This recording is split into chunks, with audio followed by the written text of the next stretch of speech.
Hallo, mein Name ist Cecil Baumann. Ich bin die Moderatorin und Gründerin von Ganz in Bewegung. Ich bin Expertin für Bewegung und Alexandertechnik. Mein Unternehmen richtet sich an ganzheitlich denkende Menschen, die ihre Mind-Body-Connection verbessern wollen. Wir melden uns live aus dem winterlichen Zürich und unser heutiges Interview führen wir mit Nadja Ilaisa, Bewegungspädagogin, Gesundheitsmasseurin, Coachin, Trainerin und Künstlerin. Wir freuen uns sehr, Sie heute hier zu haben. Aber bevor ich unseren Gast vorstelle, möchte ich euch erklären, was ich unter Mind-Body-Connection verstehe. Das von uns entwickelte Ganz-in-Bewegungssystem umfasst 7 grundlegende Komponenten des Menschseins. Das beinhaltet deine Bewegungen, deinen Körper, dein Umfeld, deine Erfahrungen, deine Emotionen, dein Denken und alles ist mit dem Atem verbunden und auch untereinander vernetzt. Ich freue mich, heute eine außergewöhnliche Persönlichkeit bei uns zu haben, Nadja Ilaisa. Sie ist nicht nur eine passionierte Coachin, Bewegungspädagogin und Gesundheitsmasseurin, sondern auch Tänzerin und DJin. Nadja lebt in Zürich und hat sich der Mission verschrieben, Menschen zu einem gesünderen und aktiveren Lebensstil zu verhelfen und zu begleiten. Nadja bringt eine beeindruckende Vielzahl an Erfahrungen und Qualifikationen mit. Nach ihrem eidgenössischen Lehrabschluss arbeitete sie 27 Jahre lang, meist als selbstständige Fotografin und hat sich Mitte 40 dann auf den Weg in die Welt der Bewegung und des Tanzes gemacht. Sie besuchte zahlreiche Tanz- und Bewegungsschulen, um ihr Wissen zu vertiefen und ihre Fähigkeiten auszubauen. Von Modern Dance über Tai Chi bis hin zu orientalischem Tanz hat Nadja ein breites Spektrum an Stilen erlernt und sich kontinuierlich fortgebildet. In den letzten Jahren hat sie ihre Expertise weiter ausgebaut und sich als diplomierte Gesundheitsmasseurin qualifiziert. Sie bietet Gesundheitsmassagen sowie Personal Training an, mit dem Ziel, die Lebensqualität ihrer Klienten zu verbessern. Ihre ganzheitliche Herangehensweise kombiniert mit verschiedenen therapeutischen Techniken, um individuelle Bedürfnisse optimal zu adressieren. Nadja ist nicht nur auf ihre therapeutischen Tätigkeiten fokussiert, sie ist auch im Bereich Tanz aktiv. Sie bringt ihre Kreativität, Innovation und choreografischen Fähigkeiten in ihre Arbeit ein und organisierte verschiedene Events in Zürich, die sowohl für Laien als auch für Profis zugänglich waren. Ihr Engagement für inklusive Projekte, beispielsweise für Menschen mit körperlichen, geistigen und psychischen Beeinträchtigungen, zeigt ihre tief verwurzelte Überzeugung, dass jeder Mensch das Recht auf Bewegung und Ausdruck hat. Neben ihren Angeboten in der Bewegungstherapie leitet sie auch Workshops, um Menschen jeden Alters dabei zu unterstützen, mehr Freude an der Bewegung zu finden. In ihren Kursen legt sie großen Wert auf Achtsamkeit und Individualität. Egal ob bei einem wöchentlichen Impro-Dance-Kurs oder einem intensiven Gym-Move-Training. Nadjas Ansatz ist stets darauf ausgelegt, die Teilnehmer und Teilnehmerinnen zu ermutigen und zu inspirieren. Privat ist Nadja eine stolze Mutter von 3 erwachsenen Söhnen. Sie lebt mit ihrem Mann und ihren geliebten Katzen in Zürich. Ihre Leidenschaft für das Reisen spiegelt sich in ihrer Persönlichkeit wider. Sie fühlt sich besonders mit der vulkanischen Insel Stromboli verbunden. Eine Metapher für ihr eigenes, temperamentvolles Wesen. Das Element Wasser hat ebenfalls einen hohen Stellenwert in ihrem Leben. Es inspiriert sie und sie liebt das Segeln. Heute wird Nadja uns Einblicke in ihre Philosophie geben, die sowohl Gesundheit als auch Kreativität umfasst. Wir werden darüber sprechen, wie Bewegung unser Wohlbefinden fördern kann und welche Rolle Tanz in ihrer therapeutischen Praxis spielt. Ich freue mich sehr darauf, von Nadjas Erfahrungen zu hören und von ihrer Expertise zu profitieren. Bitte begrüßen mit mir Nadja Ilaisa. Hallo Nadja, Hallo vielen Ceci, Dank, dass du heute hier bist. danke dir, dass du mich eingeladen hast. Das freut mich sehr. Nadja, du bist eine leidenschaftliche Coachin, Bewegungspädagogin, Gesundheitsmasseurin und Tänzerin. Was hat dich ursprünglich dazu inspiriert, diesen beruflichen Weg einzuschlagen? Und welche persönlichen Erfahrungen haben deine Leidenschaft für Gesundheit und Bewegung geprägt? Ja, also meine Leidenschaft für Bewegung und Gesundheit hatte ihre Wurzeln in meiner Kindheit.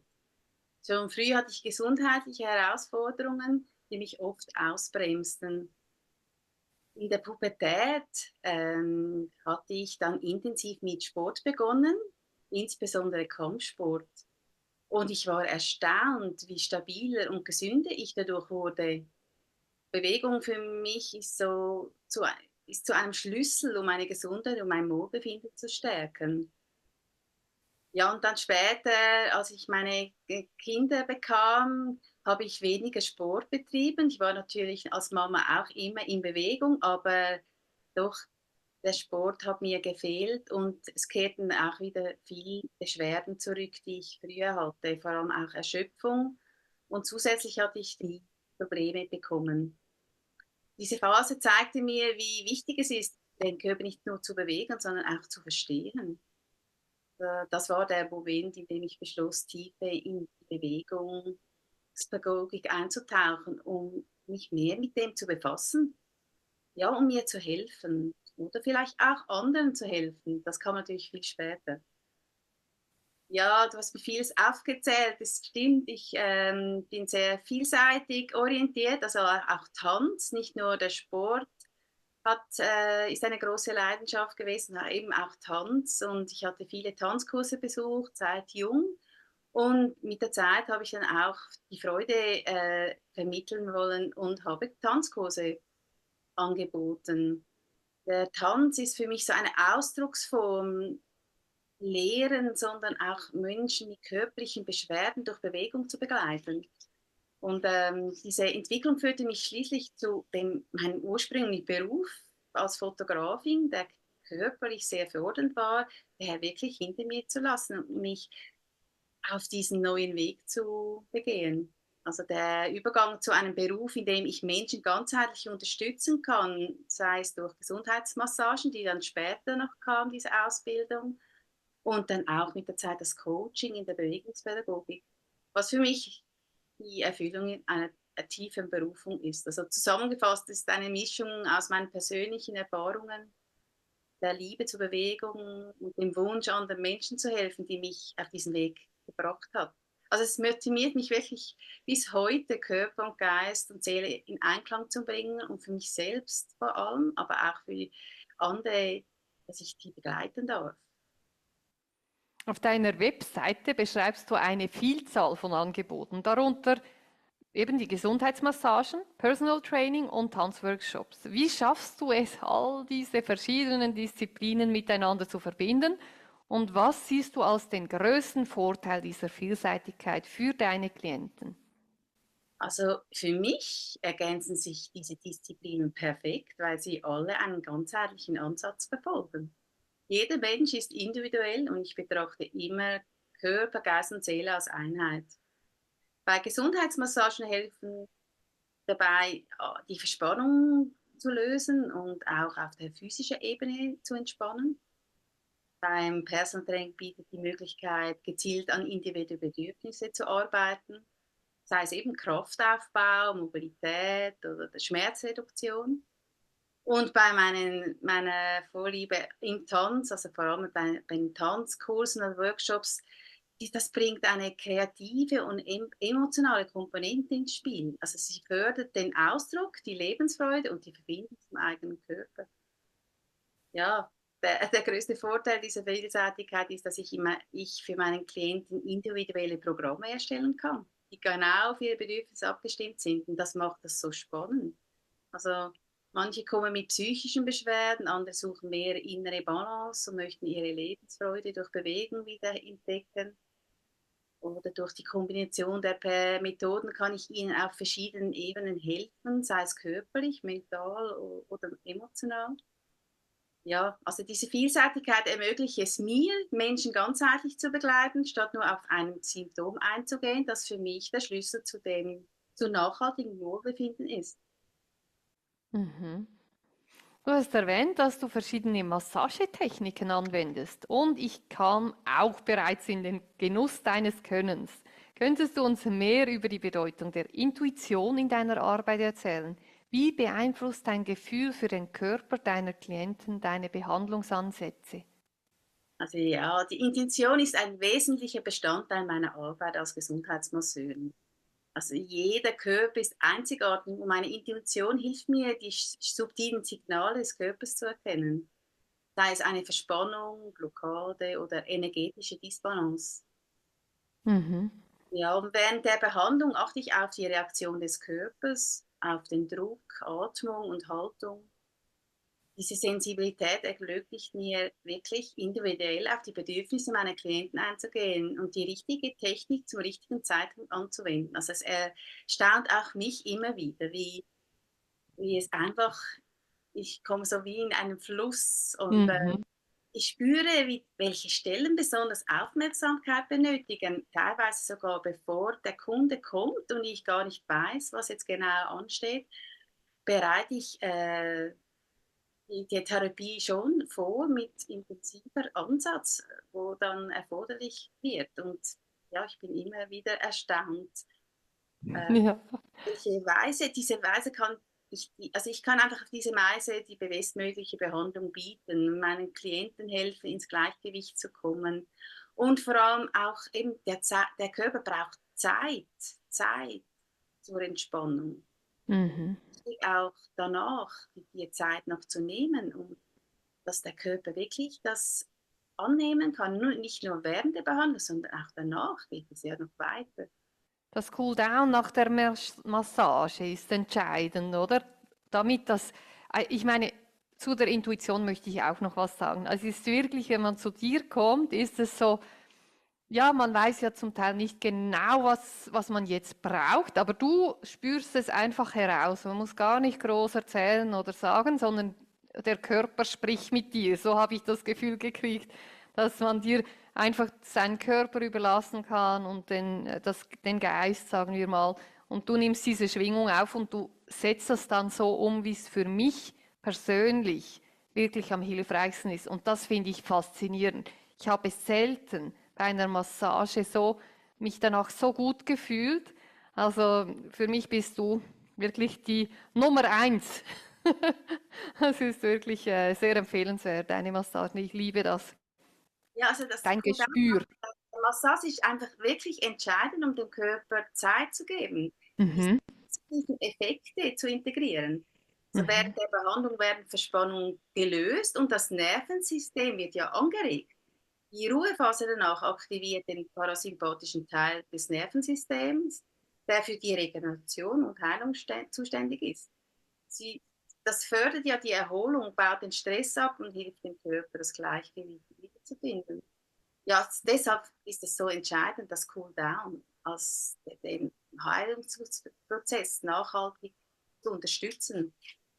Mhm. Ja, ja, und das merkt man auch, wenn man dann gut ausgeruht aufsteht und nicht einfach sofort reinschnüpft und wieder in den Alltag stürzt, sondern wirklich diese Zeit hat. Also das ist besonders wertvoll, finde ich. Ganz schön. Du gibst an, dass dein Trainingsangebot für Menschen jeden Alters und Fitnesslevels geeignet ist. Wie gehst du bei der Entwicklung deiner Programme vor, um sicherzustellen, dass sie auf die unterschiedlichen Bedürfnisse deiner Klienten zugeschnitten sind? Also ja, ich setze auf abwechslungsreiche und ausgeglichene Übungen, indem ich verschiedene Trainingsformen kombiniere, die ich jetzt selber erfahren habe und auch meinem Körper tun. Und immer ganz nach dem Bedürfnis natürlich nach meiner Klienten. Also es ist wirklich ein rückenschonendes Training, Rückengymnastik ist da drin, Gelenkschonung, Pilates, Qigong, Yoga und Faszientraining gehören zu den Elementen, die ich in meinem Programm integriere. Und das ist eine andere Form von Unterricht, wo ich immer wieder auch Feedbacks erhalte. Ich achte darauf, dass die Übungen mit einer achtsamen Atmung kombiniert werden. Das ist sehr wichtig, die Atmung. Und den Körper ganzheitlich zu stärken und gleichzeitig Entspannung zu fördern. Nicht nur zu stärken, 60 Minuten, sondern immer wieder mal kurze Timeouts, wo du die Entspannung mit dem Körper, mit der Muskulatur bringe ich dann ein. So entsteht das Training sowohl körperlich auch mental ausgeglichen und gesund. Und Mhm. Kunden, die zu mir ins Training kommen, wissen, was sie erwartet. Wenn sie anfragen nach meinem Training, was ich so mache, erkläre ich das und sie können dann schnuppern kommen. Und ja, die kommen und es wird oft immer, alle Bedürfnisse werden abgestimmt für die Kunden. Es ist immer ein kraftvolles, so in sich kraftvolles Gefühl nach dem Unterricht für die Kunden wie auch für mich. Auch wenn es Mhm. einen langen Tag am Abend ist, man geht einfach anders nach Hause und auch zu Hause abends. Es ist dann nicht diese Erschöpfung, von der du den Körper nicht trainiert hast gleich am Abend, sondern es ist mehr zentriert, du bleibst zentriert und im Gleichgewicht. Mhm. Mhm. Ja, und deine spezielle Expertise, wie du selber mit deinem Körper gelernt hast, umzugehen, gerade mit diesen, sagen wir mal, Voraussetzungen, die dir mitgegeben wurden und diese Schwierigkeiten, die du meisterst tagtäglich, das ist wirklich etwas so Wertvolles, wenn die Trainerin, sagen wir mal, so eigene Erfahrungen hat, um diese weiterzugeben. Deshalb auch bis ins hohe Alter. Du weißt genau, was die Leute brauchen, du hast so ein Gespür. Eben, eine Intuition. So, ich bereite schon meinen Unterricht Ja, vor. ja. Oftmals entstehen aber dann andere Abläufe, weil ich spüre in der Gruppe, jetzt braucht es etwas anderes. Es ist nicht nach einem Programm, sondern wirklich auch intuitiv reagiere ich und schüttle meine Erfahrungen heraus und das, was dann gerade wichtig ist in diesem Moment. Mhm. Ja, das finde ich, das kann man erst machen, wenn man wirklich genug Erfahrung hat, Profi ist in dem, was man macht. Also das finde ich wirklich beeindruckend, wie du das meisterst. Hast du vielleicht eine besondere Erfolgsgeschichte oder ein bewegendes Erlebnis mit deinem Klienten, das dir besonders in Erinnerung geblieben ist? Ja, ich habe viele Geschichten, sehr schöne Geschichten, die mich erfüllen, wenn ich zurückdenke. Ich werde auch gleich emotional. Aber eine Geschichte, die mir wirklich, die werde ich nicht vergessen, die bleibt mir in Erinnerung. Und das war in der Praxis in der Massage. Also eine Klientin hat mich angerufen, ich kannte sie vorher nicht. Und ich spürte gleich am Telefon, sie ist in Not. Sie äußerte sich, sie fühlte sich missverstanden von den Ärzten, von allen, die sie begleitet haben und operiert haben und sucht dringend Unterstützung. Und ich wusste nicht genau, was mich erwarten würde, aber ich lud sie ein für ein erstes Gespräch. Und als wir uns dann begegneten und sie mir von ihren körperlichen Beschwerden erzählte, war ich wirklich ehrlich mit ihr. Ich habe dann auch gesagt, dass ich nicht zaubern kann. Und ich habe auch noch nie jemanden mit diesem speziellen Problem behandelt. Aber ich versprach ihr, dass ich bereit war, es gemeinsam zu versuchen und ihr Schmerzen zu lindern und sie zu unterstützen. Ja, und so gingen wir zusammen auf eine Reise, die mehr als ein Jahr lang, beinahe wöchentlich zu Beginn, wirklich über ein halbes Jahr wöchentliches Behandeln. Während dieser Zeit erlebten wir wirklich viele Höhen und Tiefen, aber auch all die vielen Fortschritte, die entstanden sind und wir wirklich teilweise mit großen Augen uns ansahen nach einer Behandlung. Ja, und dann war es wirklich so eine Nachricht, sie mir später schrieb, die mir besonders in Erinnerung. Da hat sie mir geschrieben, danke dir für so viel Mut. Also ich lese jetzt das vor, sie habe das so geschrieben, danke dir für so viel Mut, Engagement, Herz und einfach das Menschsein. Du warst lange Zeit meine kleine Oase, wo ich meinen geschundenen Körper hinlegen durfte. Du hast ihn angenommen und mich auf einen heilen Weg mitgenommen. Wir haben dabei viel gelacht, gestaunt, improvisiert, geatmet, ausprobiert, erzählt und genossen. Und als ich das las, mir kamen die Tränen und es ist wirklich, ich habe mir auch gezeigt, wie wichtig es ist, den Menschen in ihrer Ganzheit zu begegnen. Mit Verständnis, Achtsamkeit und Liebe zum Detail. Es war nicht nur die körperliche Heilung, sondern auch das Vertrauen und die Verbindung, die zwischen uns entstanden ist. Und diese Erfahrung hat mir persönlich so viel bedeutet, weil sie mir zeigte, wie tief Bewegung und das richtige Coaching in das Leben eines Menschen eingreifen können. Es hat mich darin bestärkt, dass mein Ansatz, Körper und Geist gleichzeitig zu fördern und den Menschen als Ganzes zu betrachten, der richtige Weg ist. Ja, solche Erinnerungen, Erlebnisse, die, die sind etwas, das mich wahnsinnig beschenkt. Und ich auch weiß, das ist der richtige Weg, den ich gehe. Es ist wirklich eine Berufung und äh, sowohl auf die physischen als auch auf die emotionalen Bedürfnisse meiner Klienten einzugehen. Das ist ein Geschenk, dass ich so ein Vertrauen erhalten darf. Ich bin immer wieder sehr dankbar für das, was ich machen darf. Ich hätte nie gedacht, wo ich jetzt stehe, dass ich das machen darf, Menschen zu begleiten. So geschieht. Mhm. Deine Leidenschaft für Tanz und Bewegung ist offensichtlich. Wie integriert sich der kreative Ausdruck des Tanzes in deiner Arbeit als Bewegungspädagogin? Glaubst du, dass Bewegung auch therapeutische Qualitäten hat? Ja, also Tanz und Bewegung sind für mich viel mehr als nur körperliche Aktivität. Sie sind ein Ausdruck von Kreativität, Emotionen und innerer Freiheit. Also als Bewegungspädagogin integriere ich diesen kreativen Ausdruck in meine Arbeit, indem ich die Klienten ermögliche, sie auf verschiedene Weisen durch Bewegung auszudrücken. Und im Tanz bietet es eine einzigartige Möglichkeit, den Körper auf eine spielerische und intuitivere Weise zu erfahren. Es geht nicht darum, Bewegungen korrekt auszuführen, sondern auch darum, sich mit dem eigenen Körper und der eigenen Energie zu verbinden. Ja, ich glaube fest daran, dass die Bewegung therapeutische Qualitäten hat. Sie wirkt nicht nur auf der physischen Ebene, sondern auch auf der emotionalen und mentalen Ebene.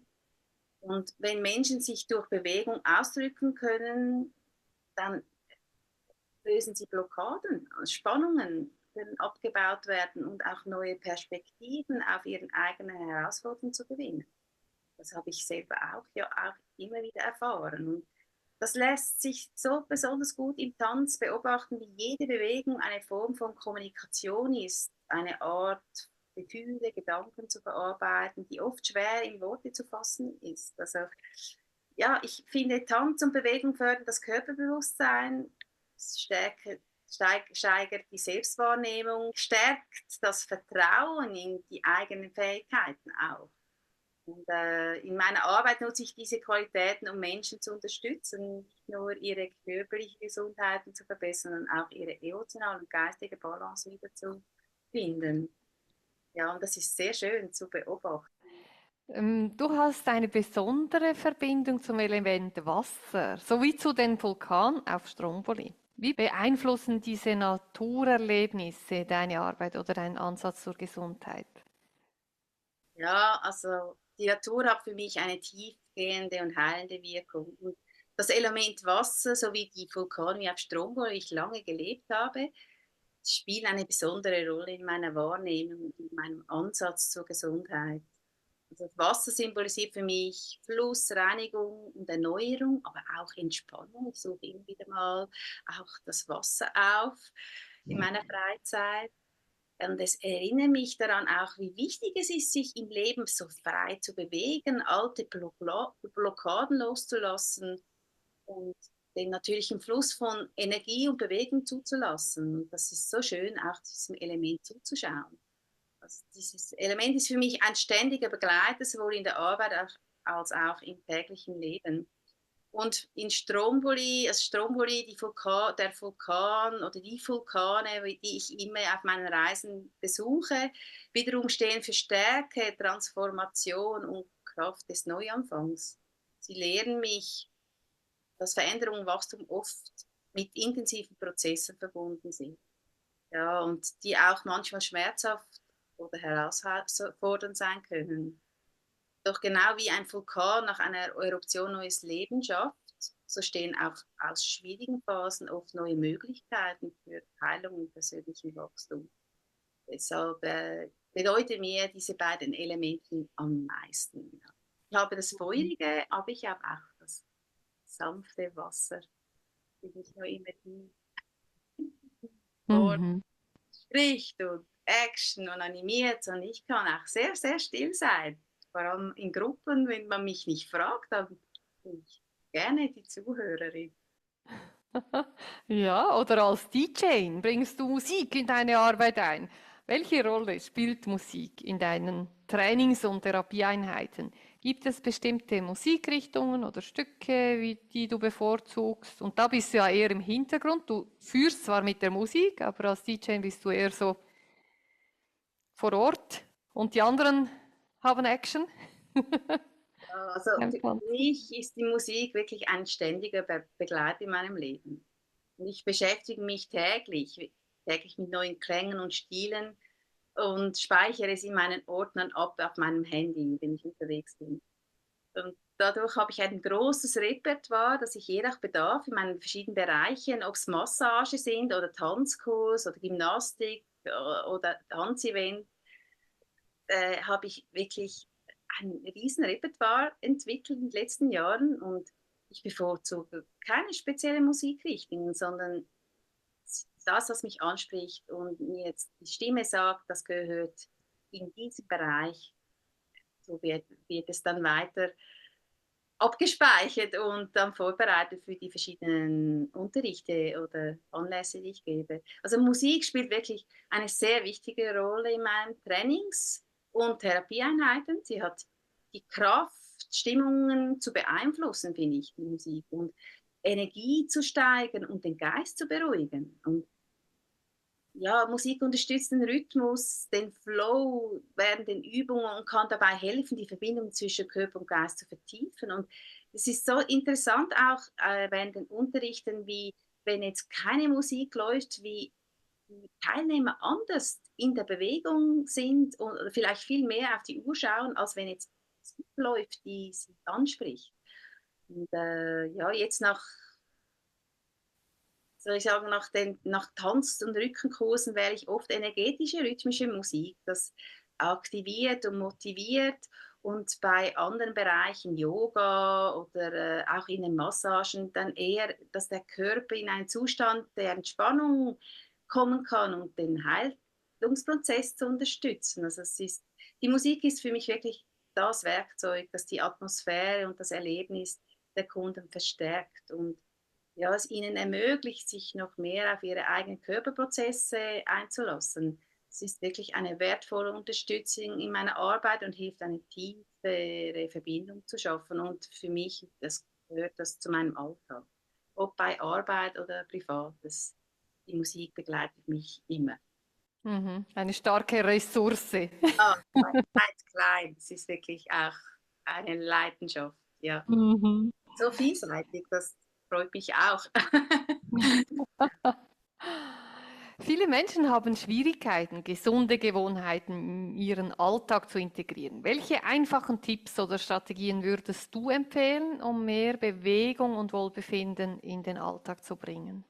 Ja, es sind ja oft die kleinen regelmäßigen Schritte, die den größten Unterschied machen. Und kurze Bewegungseinheiten wie ein Spaziergang oder Dehnübungen im Büro am Morgen lassen dich einfach leicht in den Alltag bringen. Und du kannst das so gut integrieren. Einfach auch Treppen steigen oder kurze Mobilitätsübungen oder kurz an die frische Luft. Einfach wichtig ist, auf die eigene Körperwahrnehmung zu achten und kleine Pausen für Atmung und Haltung einzubauen. Nicht das Handy oder die Zigarette, sondern wirklich Atmung und Haltung, einfach mal das Körperbewusstsein. Und ja, das ist so wichtig, dass man das mehr integriert im Alltag. Ob es dann auch in der Freizeit jetzt Tanzen ist oder Spaziergänge, Gartenarbeit. Man sollte das viel mehr als ein wichtiger ähm, wie sagt man, Hauptteil im Leben nehmen. Diese Achtsamkeit mit sich selbst und nicht immer vorausschauen, sondern im Moment spüren, was brauche ich jetzt? Ah, ich habe Verspannung. Ah, und dann drücke ich und mache weiter, stundenlang und stundenlang. Anstatt mal eine Pause einzulegen und einfach die Hände zu nutzen. Der Schlüssel liegt darin, geduldig zu sein und Veränderungen in kleinen Schritten anzugehen, auf jeden Fall. Mhm. Was siehst du als die größten Herausforderungen im Bereich Gesundheit und Wellness heute? Gibt es spezifische Trends oder Probleme, auf die du aufmerksam machen möchtest? Also eine der größten Herausforderungen im Bereich Gesundheit und Wellness ist die Entfremdung vom eigenen Körper, besonders in einer digitalen Welt, wie wir sehen. Also viele Menschen ignorieren ihre physischen Bedürfnisse, bis ernsthafte Probleme auftreten, was oft zu Stress und Bewegungsmangel auch führt. Und ein weiterer Trend ist die Suche nach schnellen Lösungen oder Wundermittel, die den langfristigen, nachhaltigen Ansatz übersehen. Es muss alles immer gerade schon nach ein paar Wochen geheilt sein. Aber das ist falsch. Körper braucht Zeit. Das ist wichtig, auf ganzheitliche Gesundheitsansätze zu setzen, die den Körper, Geist und die Seele einbeziehen. Und Menschen sollten einfach mehr lernen, auf ihre Bedürfnisse zu hören und gesunde, langfristige Gewohnheiten zu entwickeln. Und sich Zeit nehmen. Zeit nehmen. Ein Jahr ist nichts nach einer Operation. Da muss man nicht denken, nach einem Jahr kann ich wieder. Das Mhm. Zeit. Und ja, Geduld ist ein schwieriges Thema für uns, oder? Geduld lernen in allen Mhm. Bereichen. Das stimmt, das stimmt. Mhm. Mhm. Als jemand, der mit Menschen arbeitet, ist persönliche Weiterentwicklung entscheidend. Wie hältst du dich selbst motiviert und weitergebildet in deinen verschiedenen Disziplinen? Gibt es spezielle Workshops oder Fortbildungen, die dir geholfen haben? Ja, also persönliche Weiterentwicklung ist für mich essentiell, um meinen Kunden wirklich bestmöglich zu helfen. Und ich bin ständig auf der Suche nach neuen Impulsen und Inspiration, um mein Wissen zu erweitern und meine Fähigkeiten zu verbessern. Ja, ich denke auch dazu nehme ich regelmäßig auch immer wieder Kurse, Fortbildungen wahr und sowohl theoretisches Wissen wie auch praktische Fähigkeiten vermitteln zu können danach. Und ein wichtiger Aspekt ist für mich ist die Vielseitigkeit in meiner Weiterbildung. Ich besuche nicht nur Fachkurse in meinen Kernbereichen wie Bewegungspädagogik und Massage, schon lasse mich auch von anderen Disziplinen wie Tanz, Psychologie und Achtsamkeit inspirieren. So kann ich unterschiedliche Ansätze in meiner Arbeit kombinieren und individuell auf die Bedürfnisse meiner Klienten und Kunden einzugehen. Mhm. Mhm. Ja, das Ganzheitliche ist dir wichtiger als das Spezifische, oder? Mhm. Jetzt in Zeiten, eben wie du gesagt hast, digitaler Technologien, nutzt du irgendwelche speziellen Technologien oder Apps in deinem Training oder bei den Massagen? Also die Musik, klar, oder? Und wie denkst du über den Einfluss von Technologie auf die Gesundheits- und Fitnessbranche? Also ich persönlich benutze keine speziellen Apps, außer die Musik-App. Also speziell, es gibt keine Apps oder Technologie in meinem Training oder auch in der Massage. Für mich steht der direkte Kontakt und das persönliche Erleben im Vordergrund. Ich glaube, dass der menschliche Körper und die individuelle Betreuung nicht vollständig durch die digitale Technologien ersetzt werden können. Dennoch sehe ich auch natürlich den Einfluss der Technologie auf die Gesundheits- und Fitnessbranche positiv. Also wenn sie sinnvoll eingesetzt wird, sie kann helfen, Trainingspläne zu verfolgen, Fortschritte zu dokumentieren, das finde ich super. Und ja, die Menschen so auch zu motivieren. Aber aus meiner Sicht ist genauso wichtig, auf das eigene Körpergefühl zu hören und nicht nur von Zahlen und Daten abhängig zu sein. Ich denke, die richtige Balance zwischen Technologie und persönlichem Kontakt ist für mich entscheidend. Ja. Mhm. Zum Schluss, Nadja, was sind deine laufenden Projekte oder zukünftigen Pläne? Äh, Ja, also ich habe jetzt in den letzten 2 Jahren habe ich einige Projekte abgeschlossen, da ich in verschiedenen Bereichen viel gearbeitet habe. Und meine aktuellen Pläne und Projekte konzentrieren sich jetzt wirklich auf meine Praxis, das Coaching und die Kurse, die bestehen mit meinen Gruppen. Und es ist mir jetzt einfach wichtig, weiterhin meine Kunden, die ich habe, individuell zu begleiten und meine Angebote weiterzuentwickeln. Also was die Zukunft bringt, da lasse ich offen. Also ich bin immer bereit, neue Möglichkeiten zu entdecken. Und Ich arbeite nicht mehr jetzt an Projekten, sondern ja, man kann mich anfragen. Stattdessen lasse ich mich lieber ja, leiten, was sich natürlich dann entfaltet, wenn ich eine Anfrage erhalte. Mhm. Was sind 3 Dinge, die du unseren Zuhörenden unbedingt mit auf den Weg geben möchtest? Das erste wäre wirklich, höre auf deinen Körper. Denn er sendet dir die wichtigen Signale, die du ernst nehmen sollst. Ja, und der Punkt 2 ist sicher, Bewegung ist mehr als Fitness. Sie ist ein Schlüssel zum ganzheitlichen Wohlbefinden, sowohl körperlich auch mental. Und das Dritte, was ich auf den Weg geben möchte, ist wirklich Achtsamkeit im Alltag. Gönn dir regelmäßige Momente und Ruhepausen und Entspannung und um wieder in Einklang mit dir selbst zu kommen. Und ich mache das. Das, was ich hier sage, ist nicht nur eine Empfehlung, weil ich das empfinde, es sollte eine Empfehlung sein, sondern ich mache das jetzt auch. Mhm. Ja, das ist das Allerbeste, oder? Wenn man die Tipps, die man anderen gibt, auch selber umsetzt. Da bin ich ganz deiner Meinung. Ja, ich denke einfach alles, was ich weitergebe, habe ich erfahren. Ich Mhm. mache nichts, was ich nicht kenne. Mhm. Äh, Ja. Das ist vielleicht das, was so der Erfolg auch ein bisschen bringt. Das Erfolg in dem Sinn einfach, dass ich glückliche Kunden habe, die dankbar sind in Mhm. dieser Zeit, wo ich sie begleiten konnte oder Mhm. kann. Ja. Ja. Ja, ja, ja, es ist auch authentisch, Mhm. oder? Man lebt, was man unterrichtet. Das Ja. ist Authentizität und das zeichnet dich aus. Ich möchte mich ganz herzlich bei dir, Nadja, für deine Zeit und deine inspirierenden Einblicke bedanken. Es war wirklich bereichernd, mehr über deine Arbeit und deine Leidenschaften für Bewegung und Gesundheit zu erfahren. Deine Herangehensweise zeigt, wie wichtig es ist, Körper und Geist in den Einklang zu bringen und die Lebensqualität jedes Einzelnen zu fördern. Das Angebot von Nadja kann ich euch allen wärmstens empfehlen. Danke vielmals, Cecil. Hat mir sehr Freude bereitet, mit dir ja, weniger auszutauschen. Das machen wir außerhalb immer, wenn wir uns mal sehen. Aber jetzt auch, ja, es hat mich sehr gefreut. Danke Es war viel. meine Freude. Und auch ein großes Dankeschön auch an unseren Zuhörerinnen und Zuhörer für euer Interesse. Wir hoffen, dass ihr ebenso viel Inspiration aus diesem Gespräch mitnehmen konntet wie ich. Und wenn ihr Fragen oder Anregungen habt, zögert nicht, euch zu melden.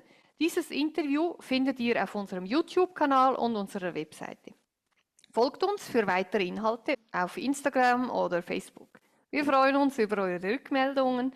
Bis zum nächsten Mal. Bleibt gesund und bewegt!